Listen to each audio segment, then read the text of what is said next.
Verma rotational mechanics numerical 40. A uniform meter scale of mass 200 gram is suspended from the ceiling through two vertical strings of equal lengths fixed at the ends. A small object of mass 20 gram is placed on the stick at a distance 70 cm from the left end. Find the tensions in the two strings. तो इस तरह से system दी हुई है, एक rigid support यहाँ पे, और इस सपोर्ट को ये दो स्ट्रिंग्स कनेक्ट की है और दो स्ट्रिंग से यहाँ पे एक रॉड जिसका मास होगा 200 ग्राम वाला ये रॉड यहाँ पे फिक्स किया है बाय दिस टू स्ट्रिंग्स। और एक ब्लॉक, छोटा सा ब्लॉक यहाँ पे लेफ्ट एंड से 70 सेंटीमीटर वहां पे रख दिया है और हमें पूछा है कि इतने डेटा से आपको यहाँ पे टेंशन फाइंड करना है। मतलब ये जो स्ट्रिंग्स होगी यहाँ पे कुछ टेंशन आ जाएगा T1, यहाँ पे कुछ टेंशन आ जाएगा T2, ये आपको फाइंड करना है। अब इसके लिए हम किस तरह से सोचते हैं, पहले ये देखते हैं कि ये क्या हो रहा है। तो ये ब्लॉक जो होगा, इसका जो रॉड होगा, उसका जो मास है, उसका मास कहाँ पे कॉन्सेंट्रेटेड है, उसके सेंटर पर, पूरे इस रॉड का मास उसके सेंटर पर कॉन्सेंट्रेटेड होगा। तो ये डाउनवर्ड डायरेक्शन में mg इतना फोर्स एग्जर्ट करेगा। ये भी जो पुट किया है हमने, ये भी क्या करेगा, डाउनवर्ड डायरेक्शन में mg। तो ये दोनों डाउनवर्ड डायरेक्शन में और ये दोनों ऊपर T1 T2 ऊपर की डायरेक्शन में है। तो एक तो इक्वेशन मिलेगा क्योंकि ये इक्विलिब्रियम में है। इसका मतलब क्या कि ये ऊपर के force is equal to downward के फोर्स, मतलब ये T1 प्लस T2 ये ऊपर के force is equal to upward force, upward, क्योंकि ये क्या है, इक्विलिब्रियम। तो upward force is equal to downward force. तो डाउनवर्ड कौन कौन सा है, एक कैपिटल mg और एक स्मॉल mg। तो ये capital mg plus small mg ये तो हो गया। लेकिन यहाँ पे T1 और T2 दोनों फाइंड करने, दोनों अननोन है, तो इस इक्वेशन से तो काम नहीं चलेगा और एक इक्वेशन पता होना जरूरी है। तो कैसे फाइंड करेंगे, तो ये देखो, ये सपोज ये यहाँ पे काट दिया है, ये स्ट्रिंग यहाँ पे काट दी, तो क्या होगा, इस मास के कारण सपोज ये नहीं है, ये रॉड नहीं है, तो ये क्या करेगा, इसे इस डायरेक्शन में खींचेगा। मतलब ये क्या करेगा, इसे क्लॉकवाइज इसे रोटेट करेगा। मतलब ये जो फोर्स है यहाँ पे एक क्लॉकवाइज टॉर्क देगा, एक टॉर्क 1 बोलते हैं इसे। ये भी क्या करेगा, इस डायरेक्शन में उसे रोटेट करेगा, इस रॉड को इस डायरेक्शन में। मतलब ये कट करने के बाद इसके इस पॉइंट के अराउंड ये रोटेट होगी। और कैसे रोटेट होगी, या ऐसे रोटेट होगी। मतलब ये भी क्या करेगा, एक क्लॉकवाइज, इसे टॉर्क 2 नाम देते हैं। और इस पॉइंट के अराउंड ही वो रोटेट हो रही, इस पॉइंट के अराउंड। मतलब ये जो यहाँ पे रोटेशन एक्सिस जो होगा उसी से एक फोर्स है। मतलब यहाँ पे टॉर्क के लिए क्या चाहिए, force into perpendicular distance. Force कहाँ पे, स्ट्रिंग पर, और इस फोर्स का जिस पॉइंट पर वो रोटेट हो रही है, मतलब इस पॉइंट पर, उसके बीच में कितना डिस्टेंस है, तो डिस्टेंस नहीं है, तो इसके अराउंड तो टॉर्क 0 आ जाएगा। तो ये क्लॉकवाइज टॉर्क इसके कारण आ रहा है। अब इसे नीचे नहीं आने देना है, तो क्या करना पड़ेगा, इस स्ट्रिंग से हमें यहाँ पे कनेक्ट करना पड़ेगा। ये स्ट्रिंग क्या करेगी, फिर ये स्ट्रिंग क्या कर रही है, ये दोनों को बैलेंस कर रही है। ये स्ट्रिंग सपोज ये गिर गया, तो ये स्ट्रिंग को उठा के हम ऐसे लाएंगे। मतलब ये इस डायरेक्शन में आ रहा है, ये इस डायरेक्शन में आ रहा है। तो ये टॉर्क 3 क्या कर रहा है, उसे अपोजिट डायरेक्शन है, इस दो टॉर्क को बैलेंस कर रही है। तो ये कौन सा है, एक क्लॉकवाइज टॉर्क, और ये कौन सा है, एंटी क्लॉकवाइज। तो ये anti clockwise torque is equal to क्या रहेगा, clockwise torque is equal to रहेगा एंटी क्लॉकवाइज टॉर्क। तो इस तरह से इक्वेशन मिला है, तो इसे लिखकर हम एक इक्वेशन मिल जाएगा।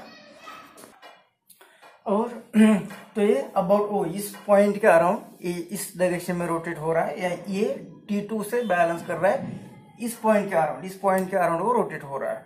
तो अबाउट ओ एक क्लॉकवाइज मोमेंट, मतलब ये 2 इज इक्वल टू इसे बैलेंस करने वाला एंटी क्लॉकवाइज मोमेंट। तो क्लॉकवाइज मोमेंट कौन सा रहेगा, इसके कारण ये टॉर्क जो होगा O प्लस इसके कारण ये टॉर्क 2 इज इक्वल टू ये वाला टॉर्क 3 लिखते हैं इसे, टॉर्क 3। तो टॉर्क 1 क्या होगा, टॉर्क 1 होता है force into perpendicular distance about from this between this axis of force, line of axis of force and point about which this body rotates, ये perpendicular distance।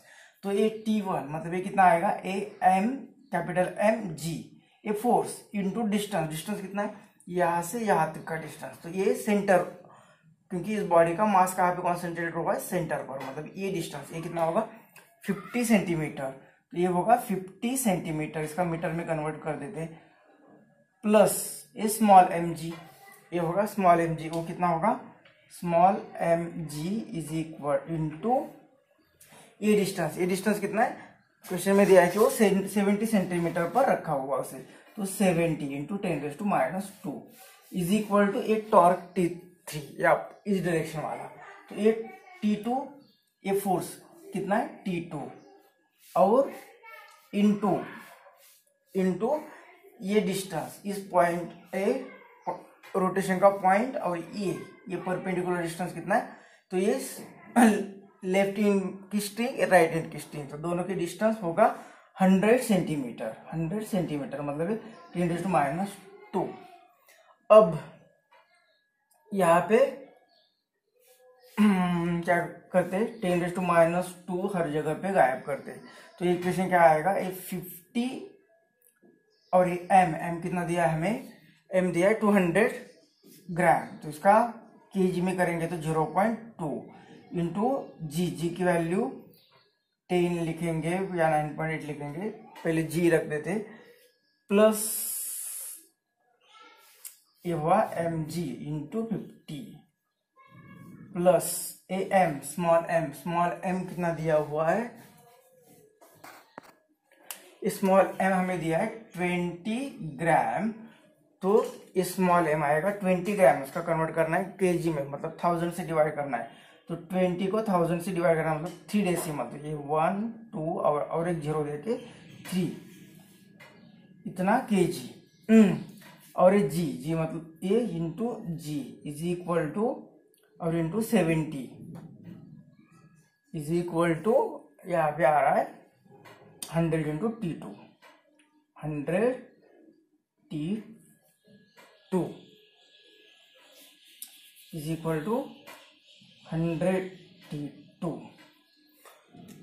तो ये T2 कितना आ जाएगा, जी की वैल्यू चलो 10 लेते हैं, तो 10 लिया तो ये 2 चला जाएगा, डेसिमल चला जाएगा, तो 2 और 2 इंटू 50 है 100 रहेगा, प्लस यहाँ पे जी की वैल्यू 10 ली तो ये डेसिमल इधर और इसके कारण 2, तो ये आएगा 40, तो ये आएगा 100 T2, मतलब T2 आएगा 114/100, तो ये 1.14 न्यूटन। जब हम जी की वैल्यू टेंशन फाइंड करने थे T1 T2, तो एक टेंशन तो मिल गया, अब T1 भी फाइंड करना है, तो यहाँ पे इसका एक रिलेशन मिला था हमें T1 plus T2 is equal to capital mg plus small mg। तो इस इक्वेशन से क्या इक्वेशन मिला था, T1 plus T2 is equal to capital mg plus small mg, तो ये कैपिटल M और ये प्लस स्मॉल m और ये g, तो T1 चाहिए, T2 यहाँ पे अभी फाइंड किया 1.14 इज इक्वल टू